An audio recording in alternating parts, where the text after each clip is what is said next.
Ever feel like there just aren't enough hours in the day? I used to be overwhelmed, constantly playing catch up, until I discovered a few time management hacks that completely transformed my routine.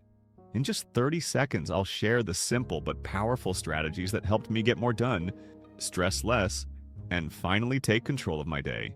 Ready to change your life too? Let's dive in. Today we will talk about time management hacks that changed my life.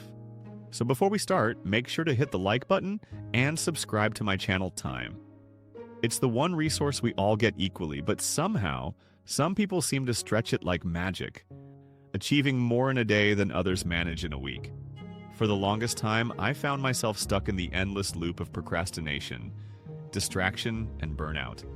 I'd start my mornings already feeling behind, react to my day instead of leading it, and go to bed wondering where the hours went. That all changed when I made a conscious decision to overhaul how I manage my time. What started as a small set of changes evolved into a complete shift in mindset and productivity. Today, I want to share the time management hacks that truly changed my life. No fluff, just practical methods that worked and continue to work every single day. 1. The first and most pivotal change I made was understanding where my time was actually going. Before I could manage my time, I needed to audit it. I spent a full week tracking every activity I did, from checking email and scrolling through social media to working, eating, and even daydreaming. I used a simple spreadsheet and color-coded different activities. The result was both shocking and enlightening. I was wasting nearly 3 to 4 hours daily on mindless scrolling and unnecessary multitasking.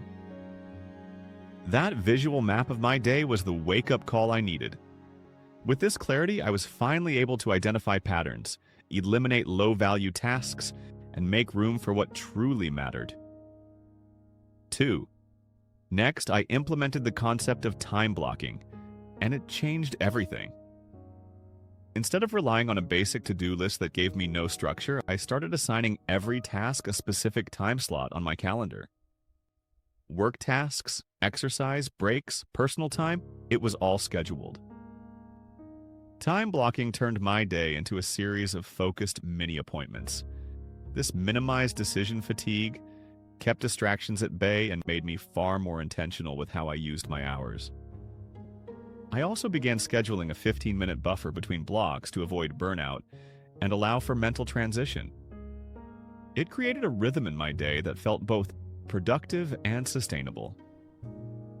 3. Another game changer was embracing the 2-minute rule, a simple yet powerful principle I learned from David Allen's Getting Things Done. If a task takes less than 2 minutes to complete, do it immediately.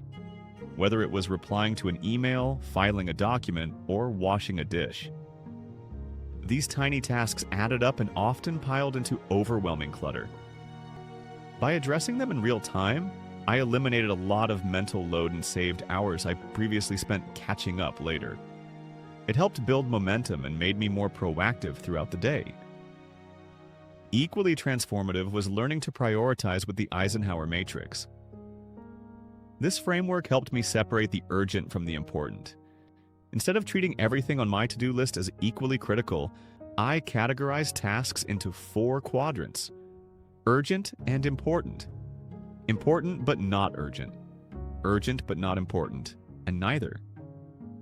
The goal was to focus primarily on the important but not urgent quadrant, the space where long-term growth and meaningful work happens. It reduced my stress levels dramatically and helped me say no more confidently to tasks that didn't align with my goals. 4.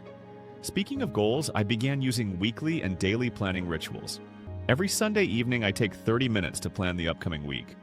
I set 3 top priorities for the week, review meetings or deadlines, and block time for focused work. Then, each morning, I review my daily calendar and write down my top 3 tasks for the day. These are the non-negotiables, the tasks that, if completed, would make my day a success. This practice instilled clarity and intention right from the start and helped me avoid decision paralysis throughout the day. Another subtle but profound hack was mastering the Pomodoro technique. This method involves 25-minute focused work sessions followed by 5-minute breaks. and a longer 15 to 30-minute break after 4 sessions. At first it felt mechanical, but I soon realized how effective it was in keeping me engaged and focused. I used a simple timer and turned off all notifications during each Pomodoro session. This structure helped me eliminate multitasking, one of the biggest time drains, and gave my brain the rest it needed to maintain high levels of productivity without fatigue. 5. One of the hardest but most rewarding changes was learning to delegate and automate. I used to take pride in doing everything myself, but it became clear that I was spending far too much time on repetitive, low-skill tasks that didn't require my attention. So I started outsourcing things like graphic design, data entry, and even household chores. I also automated tasks using tools like Zapier, calendar schedulers, and email filters. This freed up significant time that I could now spend on high-impact activities like strategy, deep work, or even rest. 6. An underrated yet crucial habit I adopted was batching similar tasks together. Instead of checking email every hour, I did it twice a day, once mid-morning and once late afternoon. I grouped content creation, administrative tasks, meetings, and errands into distinct blocks. This minimized context switching, which research shows can reduce productivity by up to 40%. Batching allowed me to get into a flow state more easily and complete more work in less time, with fewer errors. 7.1 habit that supported all of these time management strategies was taking care of my energy levels. I used to underestimate how much sleep, nutrition, and exercise impacted my focus and decision-making. Once I began prioritizing 7 to 8 hours of sleep, eating clean meals, and getting regular movement, even just a 20-minute walk, it was like unlocking a new level of performance. I also added mindfulness practices like deep breathing and short meditations, especially during breaks, to reset my mind and reduce stress. 8. Lastly, and perhaps most importantly, I learned to protect my time like a valuable asset. That meant setting boundaries. I stopped overcommitting, learned to say no without guilt, and created rules around when I was available for meetings or social events. I turned off non-essential notifications and even used focus modes on my devices during deep work hours.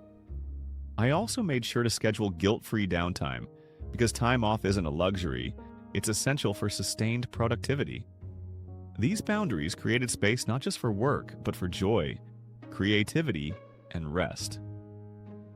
In conclusion, time management isn't about squeezing every last drop of productivity out of your day. It's about aligning your time with your values and priorities. These hacks didn't just help me become more efficient. They helped me become more intentional, balanced, and fulfilled. I now wake up knowing exactly what I need to do, and more importantly, why I'm doing it. Time is still limited, but I finally feel in control of how I spend it. These habits didn't just change my schedule, they changed my life. If you're feeling overwhelmed, I urge you to start small, be consistent, and remember that how you spend your time is ultimately how you spend your life. If you like this video and would like to see more like it, please give it the thumbs up. Leave a comment and click the button to subscribe.